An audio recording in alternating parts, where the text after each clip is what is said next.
창세기 6장 5절부터 8절까지 한 절씩 교독하고 마지막 8절은 함께 합독하겠습니다. 여호와께서 사람의 죄악이 세상에 가득함과 그의 마음으로 생각하는 모든 계획이 항상 악할 뿐임을 보시고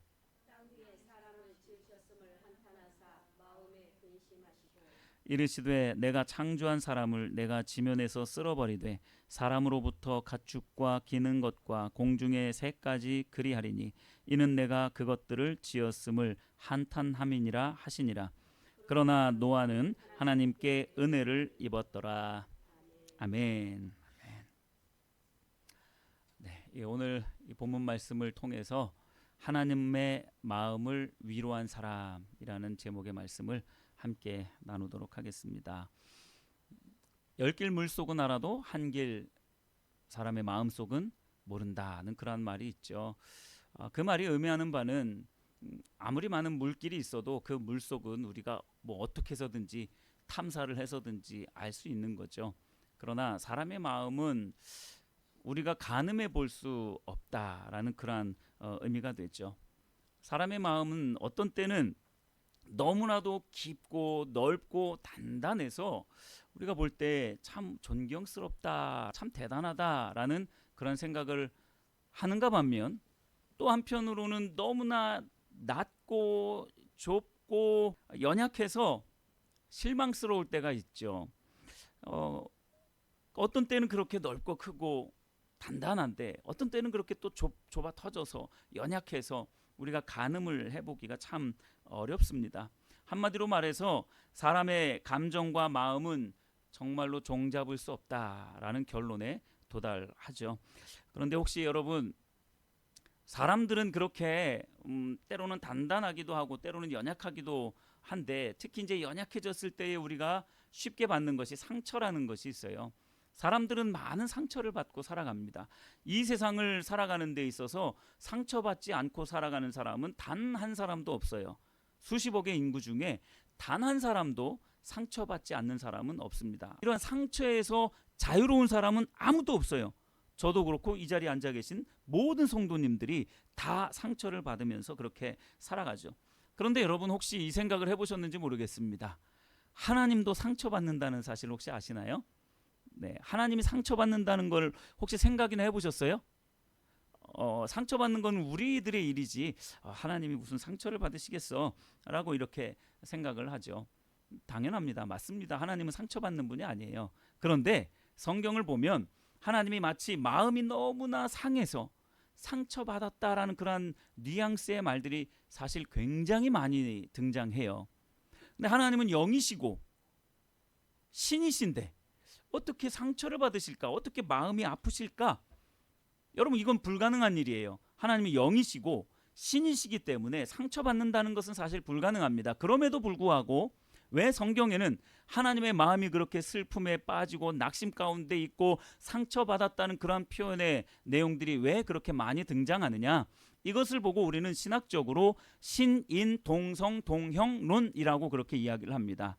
신과 인, 신과 사람이 동성, 같은 성품, 같은 성질, 그러한 것들을 갖는다라고 표현하고 동형, 같은 형상, 어떤 형태를 갖는다라는 그러한 의미로 신인 동성 동형론적인 표현을 성경에다 많이 기록해 놓고 있어요. 하나님은 우리와 똑같은 모양을 가지고 계시지 않으시고요. 우리와 똑같은 감정을 가지고 계신 분이 아니에요. 하나님은 영이시고 신이시기 때문에 그럼에도 불구하고 왜 그렇게 많은 그런 사람들과 똑같은 모습을 가지고 있고 하나님이 분노하신다든지 화를 내신다든지 하나님의 뭐 손이라든지 하나님의 발이라든지 때로는 하나님의 등이라든지 뭐 이런 여러 가지 왜 사람의 모양과 똑같은 모습으로 그렇게 하나님 자신을 표현하고 마치 하나님이 사람인 것처럼 화도 내시고 분노도 하시고 때로는 슬퍼하시고 걱정하시는 왜 그러한 표현들을 하셨느냐라는 거예요.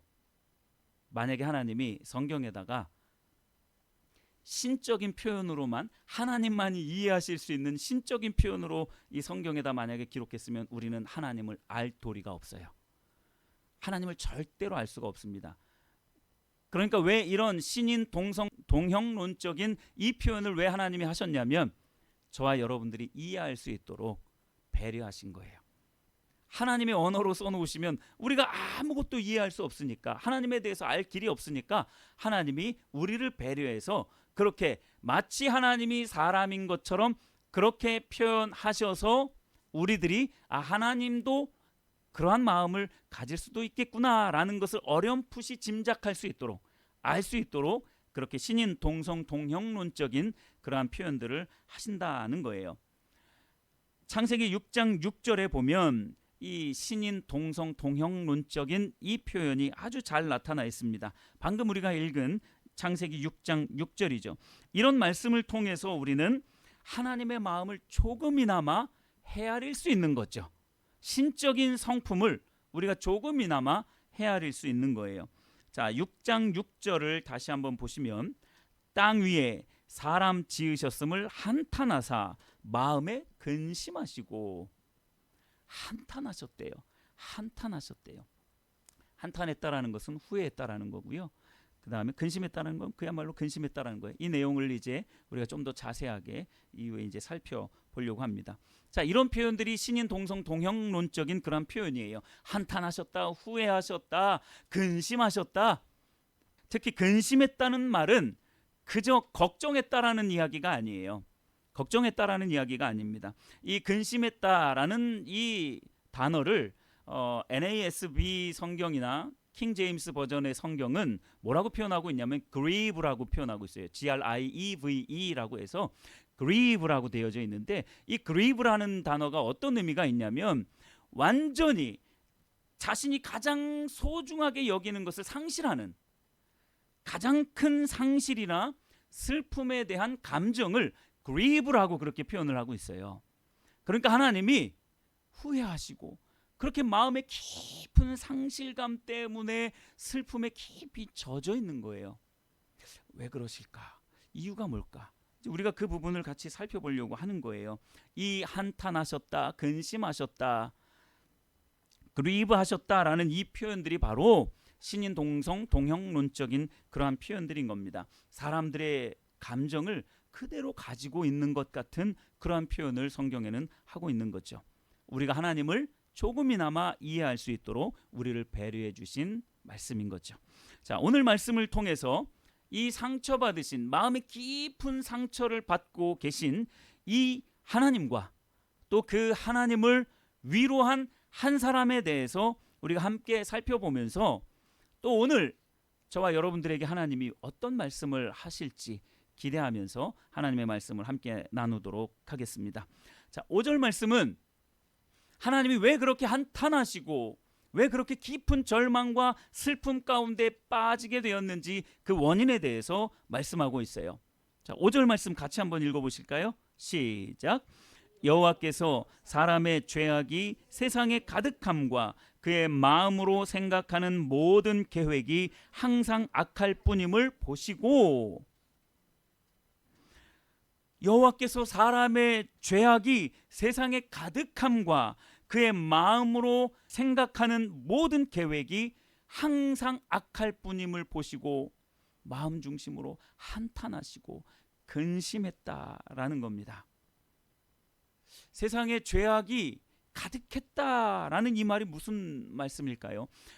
도대체 하나님이 무엇 때문에 그렇게 근심하시고 한탄하셨을까? 세상에, 첫 번째는 세상에 뭐가 가득해요? 죄악이 가득했기 때문에 하나님께서 너무나 한탄하시고 근심하신 거예요. 자, 이 말은 세상 어디를 가도 이 사람의 악으로 가득 넘쳤다라는 거예요. 마치 홍수 때에 물이 넘쳐나는 것처럼 어디를 가도 그걸 피할 수가 없는 거예요. 지식과 교양이 넘치는 현대인들의 삶, 현대인들의 이 도시, 그 도시 가운데 가봐도 온갖 비리와 부패가 난무하는, 그러니까 하나님이 좀 이 지성인들은 좀 나을까? 많이 배운 사람들은 좀 나을까? 돈을 많이 가지고 있는 사람들은 좀 괜찮을까? 해서 도시로 가봤더니 온갖 죄악의 냄새로 뒤덮고 있는 거예요. 도시 전체를. 여기는 아닌가 보다. 그래서 좀 혹시 좀 조금 못 배웠더라도, 좀 재산은 많지 않더라도, 돈은 좀 적더라도 좀 여유롭게 생활하는 저 시골은 좀 나을까 해서 시골에 가봤더니 웬 노인네들이 막걸리에다가 농약을 타고 있어요. 그 안에도 보니까 온갖 시기와 질투와 이기심으로 가득 차 있는 게 보이는 거예요. 겉으로 보았을 때는 시골은 굉장히 한적하고 여유로운 것 같은데 그곳에도 보니까 그러한 이기와 시기심으로 가득 차 있는 것을 본 거예요. 그러니까 어디 한 곳 마음을 둘 데가 없는 거죠. 그러니까 하나님이 너무나 마음이 근심스러운 거예요. 후회스러운 거죠. 한탄하시는 거죠. 깊은 상실감 가운데에 젖어들게 되는 거죠. 하나님의 마음이 안식할 곳이 없는 겁니다. 그래서 예수님도 복음서에 보면 이렇게 말씀을 하고 있어요. 마태복음과 누가복음에 동일하게 말씀하고 있는데 마태복음 8장 20절에 이렇게 말씀합니다. 예수께서 이르시되 여우도 굴이 있고 공중의 새도 거처가 있는데 인자는 머리 둘 곳이 없구나. 저 들짐승들도 거처할 굴이 있고 집이 있는데 인자는 머리 둘 곳이 없다라는 거예요. 어디를 가도 그렇게 사람들의 죄악으로 가득 차 있으니까 시기와 이기심과 폭력과 압제가 온 도시를 다 뒤덮고 있으니까 예수님이 그 마음을 쉴 곳이 없는 거예요. 그 마음이 쉴 곳이 없는 거죠. 여러분, 우리 예수님 너무 불쌍하지 않으신가요? 불쌍하게 느껴지지 않으세요? 여러분 좀 예수님을 불쌍하게 좀 생각하실 수 있게 되기를 바랍니다. 신이라고 해서, 하나님이라고 해서 우리는 너무 가혹하게 하나님께 요구만 했어요. 요구만 했어요. 하나님을 물론 우리가 하나님을 뭐 긍휼히 여긴다 뭐 이런 생각을 하면 그건 너무나 큰 교만이겠지만 적어도 하나님의 그 슬픔을, 그 아픔을 우리가 조금이나마 알았으면 좋겠어요. 이렇게 사람들의 죄악이 세상에 가득했기 때문에 하나님의 마음이 찢겨 나갔던 겁니다. 그리고 5절 하반부를 한번 보십시오. 5절 하반부에 보니까 이렇게 말씀하고 있어요. 그의 마음으로 생각하는 모든 계획이 항상 악할 뿐임을 보셨다.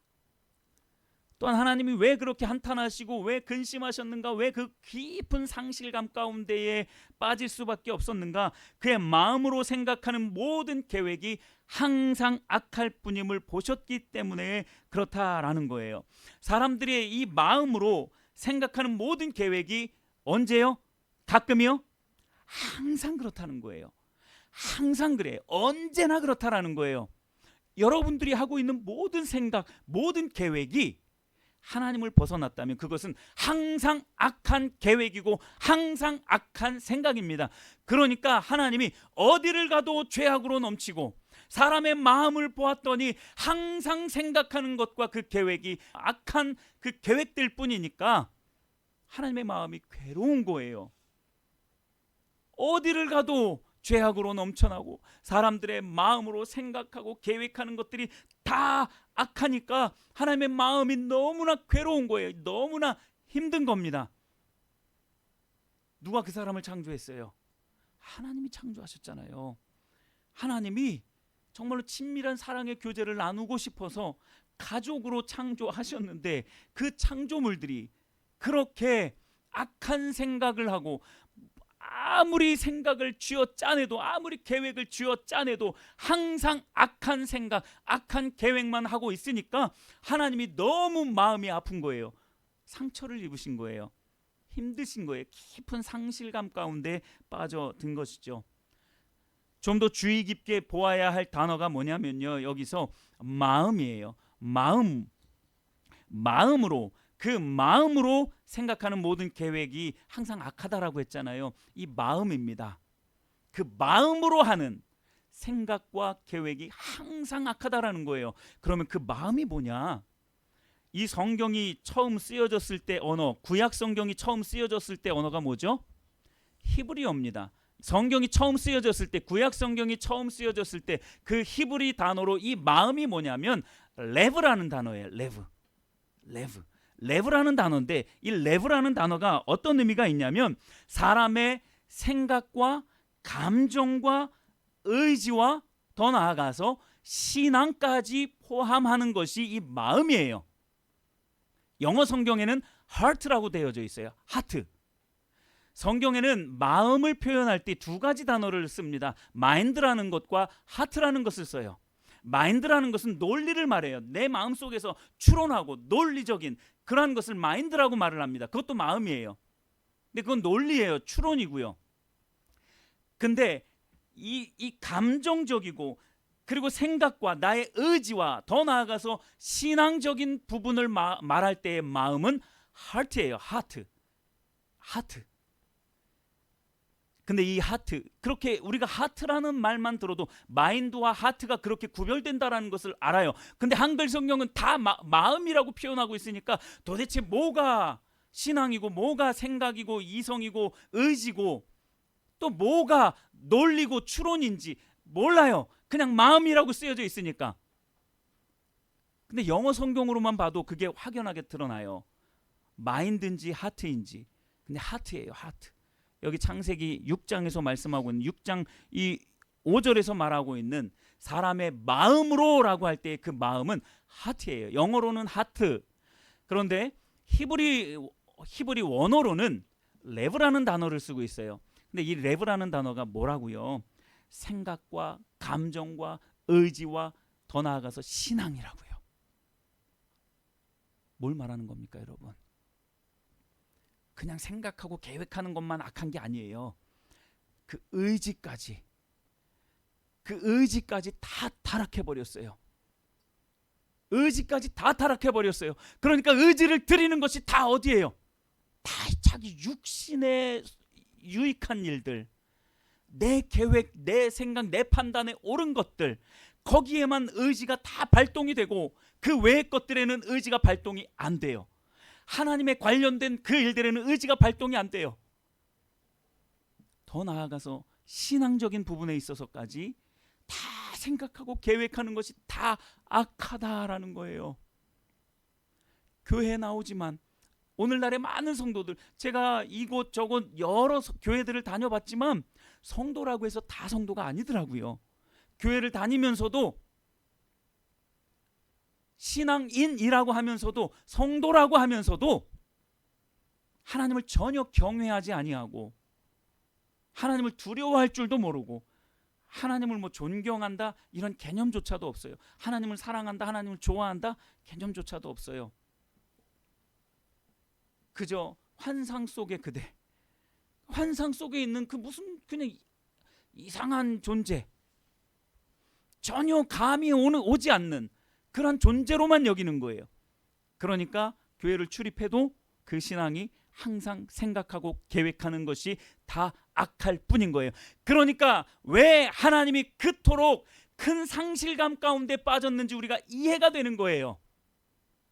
그 생각하는 것뿐만 아니라 그 의지까지, 더 나아가서 신앙까지 그렇게 생각하고 계획하는 그 모든 것들이 다 악하니까 하나님의 마음이 너무 상처를 받는 거예요. 너무 큰 슬픔 가운데, 상실감 가운데 있는 거예요. 여러분, 이 하나님의 마음을 조금이나마 헤아릴 수 있는 은혜가 임하여지기를 예수님의 이름으로 축복합니다. 정말로 예수님의 마음을, 하나님의 마음을 조금이라도 100만 분의 1이라도, 아니 1억 분의 1이라도 우리가 안다면요, 지금처럼 우리가 신앙생활하지 않는다니까요. 지금처럼 우리가 신앙생활하지 않아요. 그분의 그 상실감, 마음 아픔, 우리는요, 내가 조금만 아파도 왜 알아주지 않냐고, 부모가 돼서 그것도 안 알아줘요? 넌 내 친구잖아. 우리는 내 마음 가운데 조그마한 생채기가 나도, 조그마한 상처가 나도 우리는 위로받기를 원하고, 누군가가 나를 위로해 주기를 원하고 이해해 주기를 원하는데, 하나님께서 그 깊은 상실감 가운데, 그 슬픔 가운데 빠져 계신다라는 것은 전혀 염두에 두지 않아요. 하나님이시니까, 신이신데 이러한 생각이라도 있으면 다행이죠. 아예 그러한 신인식조차도 없이 아무 생각이 없는 거예요. 그러니까 하나님이 이 땅을 향해서 지금 이처럼 이렇게 진노하고 계신 거예요. 그 left heart, 그 마음이 생각하는 것이, 계획하는 것이 항상 악하니까 하나님의 마음이 깊은 상실감 가운데, 깊은 슬픔 가운데 빠져 있는 겁니다. 저와 여러분을 비롯해서 이 세상에 살고 있는 모든 이러한 사람들의 모습을 보시고 하나님은 지금도 한탄하시면서 마음에 밀려오는 그 극심한 슬픔 가운데에 고통하고 계시는 거예요. 그것을 견뎌내고 계시는 거죠. 여러분, 슬픔이 너무 짙어지면 어떻게 되는 줄 아세요? 분노로 이어집니다. 그 슬픔이 너무 짙어지면요, 이제 분노로 이어져요. 하나님이 이제 분노하기 시작하십니다. 사람들에게 분노하기 시작하셨어요. 그래서 어떻게 하기로 결정을 내리셨습니까? 창세기 6장 7절 이르시되 내가 창조한 사람을 내가 지면에서 쓸어버리되 사람으로부터 가축과 기는 것과 공중의 새까지 그리하리니 이는 내가 그것들을 지었음을 한탄함이라. 하나님이 너무 마음에 큰 상실감 가운데 있다 보니까 그것이 어떻게 발전되었느냐? 진노로, 분노로 그것이 표출되기 시작한 겁니다. 여러분, 하나님이 그렇게 분노하시기 전에 마음을 돌이키시기를 예수님의 이름으로 축복합니다. 하나님이 한번 분노하기 시작하면요, 이 세상 불바다 되는 것은 순식간이에요. 우리의 인생 지금 당장 멈춰서는 거 순식간입니다. 순식간이 뭐예요? 그야말로 눈 깜짝할 사이에 끝나버리는 거예요. 그나마 하나님이 인내하시고 우리에게 긍휼과 자비를 베풀고 계시기 때문에 지금 이 시간 우리가 숨쉬고 살아갈 수 있는 거예요. 근데 이때 당시에는 하나님이 진노하셨습니다. 사람으로부터 가축과 기는 것과 공중의 새까지 그리하리니 내가 창조한 저들을 지은 것이 내가 한탄스럽기 때문이다 라고 말씀합니다. 잘 보세요 여러분, 하나님께서 사람뿐만 아니라 가축, 집에서 기르는 가축과 땅에 기는 모든 짐승들, 곤충들까지, 그리고 하늘에 나는 새들까지 모두 다 진멸하시겠다라고 그 모두에게 사실 저주한 겁니다. 하나님의 이 슬픔과 상실이 얼마나 컸으면 그것이 이러한 진노로 하나님의 마음을 아프게 한 사람뿐만 아니라 짐승들까지, 하늘에 나는 새까지 그 모두를 저주하셨겠느냐라는 겁니다. 여러분, 이런 구절을 보면서 뭐가 느껴지는 바가 없습니까? 나만 신앙생활 잘한다고 해서 잘하는 게 아니에요. 물론 나의 신앙을 우선적으로 잘 지켜나가는 것이 아주 중요하죠. 나의 신앙을 하나님 중심적인 신앙으로 잘 지켜나가는 것, 그것이 가장 중요하죠. 그런데요, 만약에 우리 가족 가운데에 하나님의 뜻에서 벗어나 마음으로 생각하고 계획하는 것이 항상 악한 그 한 사람이 있다면 그 사람 때문에 그 가정이 하나님의 진노 가운데 머물러 있을 수밖에 없는 거예요. 나만 잘한다고 되는 게 아니에요. 그러니까 우리는 선교적 삶을 살아야 되는 거예요. 내가 선교사다라는 생각을 가지고 그 가정에서, 내가 속해 있는 직장에서, 내가 속해 있는 사회 안에서, 이 나라 안에서 선교사다라는 그 가치관을 가지고, 그 생각을 가지고 선교적 삶을 살아야 우리가 포함되어져 있는 그 공동체가 건강하게 자라갈 수 있는 겁니다. 선교사는 자기의 생명을 하나님께 바친 사람이에요.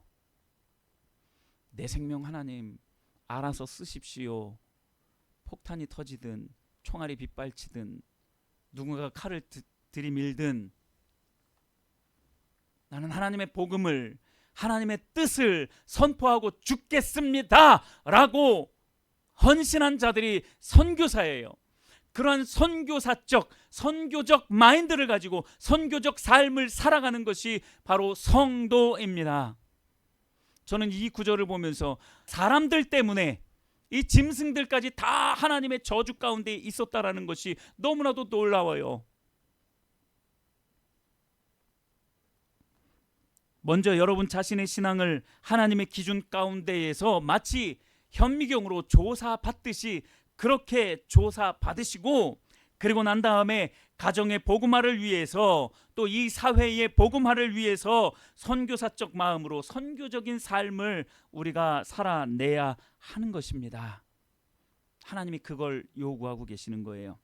자, 이런 암울한 상황 가운데 하나님의 마음을 시원케 한 사람이 있어요. 그 사람이 누굽니까? 노아예요.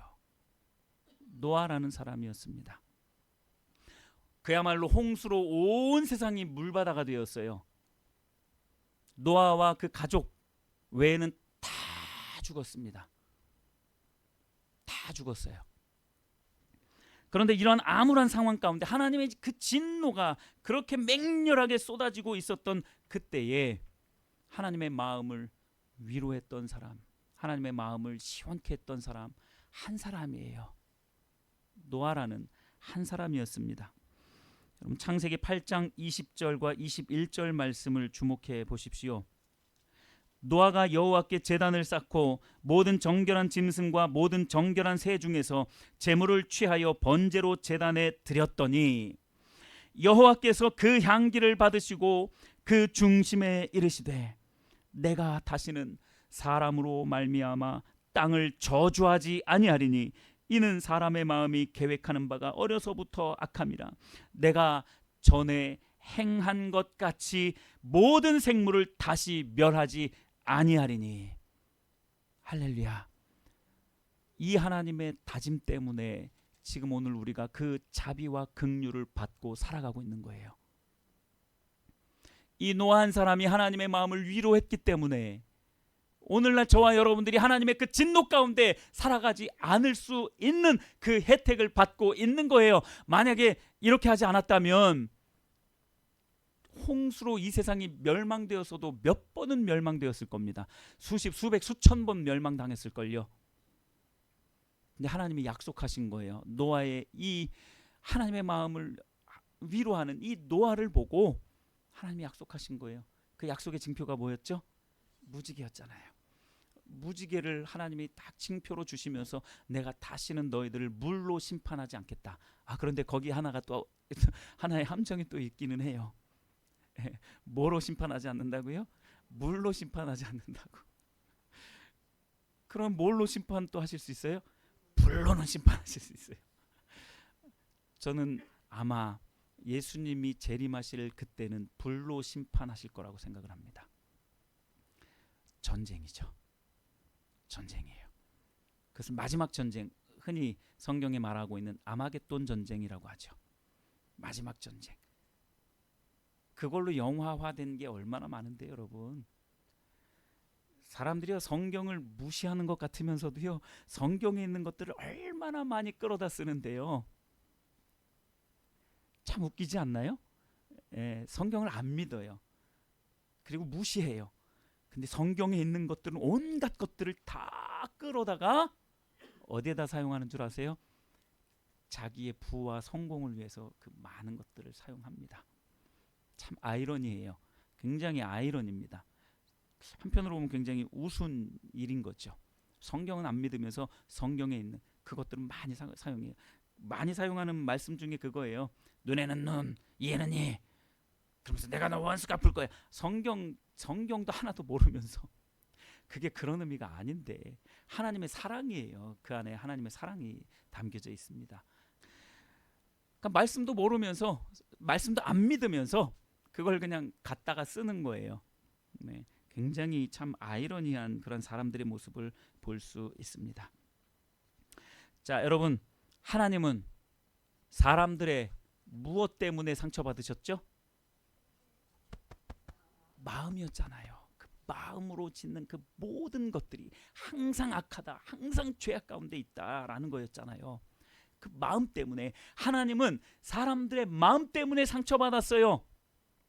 그 마음 때문에 상처받았습니다. 그런데요, 오늘 이 8장 창세기 8장 21절에 보니까 하나님이 위로받으시는데 무엇 때문에 위로받으셨는가 봤더니 그 향기를 받으셨대요. 향기가 뭘까요? 예, 궁극적으로는 마음입니다. 그 향기는 제물을 통해서 드려지는, 하나님께 올려드려지는 그 향기를 말하는데, 하나님께서 그 제물을 기쁘게 받으셨다는 거예요.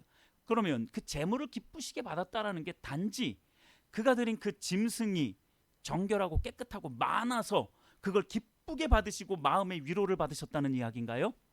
아니에요. 아무리 많은 짐승을 드려도, 수억 마리를 하나님 앞에 드려도 그것이 하나님의 마음에 와닿지 않는다면 그것은 다 하찮은, 보잘것없는 그러한 제물이 되는 거예요. 근데 하나님이 그 향기를 기쁘게 받으셨다라는 게 무슨 말이냐면 그 믿음으로 드려진 그 마음을 받으셨다는 거예요. 하나님이 사람의 마음 때문에 상처를 입으셨지만 그 상처를 치유할 수 있는 건 또 뭘까요? 마음이에요. 그러니까 노아가 하나님 앞에 마음으로, 영과 진리로 하나님 앞에 예배를 올려드린 거예요. 제사를 올려드린 거죠. 그러니까 그 마음이 하나님께 와 닿은 거예요. 그러니까 하나님이 그 향기를 받으시고 결단하신 겁니다. 다시는 이전에 행했던 이 저주를 내가 그들에게 내리지 않겠다라는 이 하나님의 마음이 이렇게 바뀌어진 거예요. 그렇기 때문에 오늘날 우리가 이렇게 안전하게 살 수 있는 거예요. 오늘날 이 세상은 너무나 악이 많기 때문에 안전하지도 않죠, 당연히. 그럼에도 불구하고 우리가 이러한 보호 가운데 살아갈 수 있는 이유는 하나님의 마음을 시원케 했던 이 노아라는 이 한 사람의 하나님을 향한 이 믿음, 이것 때문이었습니다. 여러분, 노아가 뭐 대단한 거 한 것 같으세요? 대단한 거 한 게 아니에요. 예배 한번 잘 드린 거예요. 예배 한번 잘 드린 겁니다. 그런데 그 예배를 잘 드렸다라는 게 무슨 의미겠어요? 믿음으로 예배를 잘 드렸다는 거예요. 내 마음 중심을 하나님께 온전히 올려드렸다라는 거예요. 하나님의 뜻에 자신의 감정과 생각과 의지, 신앙적인 그 모든 것들을 다 하나님 앞에 내려놓은 거예요. 내가 내 마음을, 내 의지를, 내 생각을 주장하지 않고 하나님의 뜻이라면 나의 생각과 내 의지 다 내려놓겠습니다, 순종하겠습니다 라는 그 마음의 자세로 하나님 앞에 예배드렸기 때문에 그것이 향기로 하나님 앞에 올려드려진 거예요. 그것을 하나님이 받으시고 하나님의 그 깊은 상처가 치유된 줄 믿으시길 바랍니다. 하나님의 마음에 위로가 된 거예요. 노아를 통해서. 그래, 네가 어렵고 힘든 거 내가 안다. 그 마음 가운데, 그 고통 가운데 있는 건 내가 안다. 그럼에도 불구하고 너의 뜻대로, 너의 생각대로, 너의 계획대로가 아닌 나의 뜻대로, 하나님의 계획과 하나님의 인도함대로 네가 그렇게 애쓰고 있다니 내가 그 마음을 받아줄게. 하나님이 그 마음을 받으신 거예요. 그래서 그 진노를 거두시겠다라고 약속하고 계신 겁니다. 오늘 이 말씀 여러분 잘 기억을 하시길 바랍니다. 우리는 너무나 이기적이에요. 내 아픈 마음만 치료되기를, 내 상처만 아물어지기를, 그것만 바라고 있어요. 나의 순종하지 않는 이 악한 마음 때문에 아파하실 하나님의 마음은 조금도 헤아리지 않아요. 나만 아프고 나만 힘들고 나만 슬픈 거예요. 내가 그런 상황 가운데 있을 때에 더 아파하시고 더 극심한 고통 가운데 있을 그 하나님의 마음은 조금도 헤아리지 않는 거죠. 너무 이기적이에요. 하나님의 마음을 시원케 할 노아 같은 사람이 어디에 있느냐고요. 말씀을 조금씩 마무리해 가보도록 하겠습니다. 성도 여러분, 우리가 하나님의 마음을 어떻게 위로할 수 있겠습니까? 뭐 하나님의 어깨라도 두드리면서 괜찮아요 하나님, 내가 있잖아요, 뭐 이렇게 위로하겠어요? 우리는 어떤 방법으로도 하나님을 위로하기란 쉽지가 않아요. 근데 오늘 성경을 보면 나와 있잖아요. 어떻게 하나님을 위로했는지, 어떻게 하나님의 마음을 시원케 했는지 성경에 나와 있잖아요. 그래서 성경을 우리에게 하나님이 주신 겁니다. 우리의 생각과 감정과 의지와 신앙, 한마디로 말해서 이 마음을 하나님께 드림으로 하나님을 위로할 수 있는 줄 믿으시길 바랍니다. 그래서 여러분 생각을 통해서 하나님을 위로하세요. 생각을 통해서 여러분들이 생각하는 모든 것들이 하나님의 뜻에 완전히 굴복되어져 있는지를 보세요. 완전히 내 생각이 하나님의 그 뜻에 굴복되어져 있다면 하나님의 그 상처난 마음을 위로할 수 있습니다. 감정과 의지를 통해서 또 하나님을 위로하시기를 바랍니다. 여러분들의 감정, 여러분들의 의지, 감정이 흘러가는 대로 그냥 내버려 두지 마세요. 우리의 감정은요, 대부분 육신에 속한 것이기 때문에 우리의 감정은 대부분 하나님을 거역하는 것이 되는 거예요. 그렇기 때문에 내 감정이 원하는 대로 흘러가는 대로 그냥 내버려 두기 시작하면 하나님은 또 한탄하시고 근심하십니다. 마음의 깊은 상처 가운데 또 왜 그러니? 여러분, 의지적으로 하나님의 뜻이라고 생각되는 것을 선택하십시오. 감정에 속지 마시고요. 감정의 그 흐름대로 여러분들 자신을 맡기지 마시고 의지를 들여서 하나님의 뜻을 선택하신다면 하나님은 여러분을 통해서 큰 위로를 받을 것입니다. 여러분들의 신앙을 통해서 또 하나님을 위로하시기를 바랍니다. 하나님을 경외하며 매 순간 삶의 예배를 통해서 하나님께 예배 올려드리고 하나님과 친밀한 사랑의 교제를 나누면서 하나님 중심적인 삶과 신앙을 하기 시작하면 하나님은 반드시 여러분들을 통해서 큰 위로를 받으실 것입니다. 지금까지 우리는 하나님께 위로받기만, 또 내 상처 치유하기에만 급급했지 하나님을 위로한다거나 하나님의 마음의 상처를 치유해 드린다라는 생각은 꿈에도 하지 못했던 이러한 부분을 여러분 부끄럽게 여기면서 하나님을 위로해 드릴 수 있는 저와 여러분들이 되시기를 바랍니다. 여러분들이 바로 오늘의 노아인 줄 믿으시길 바랍니다. 할렐루야.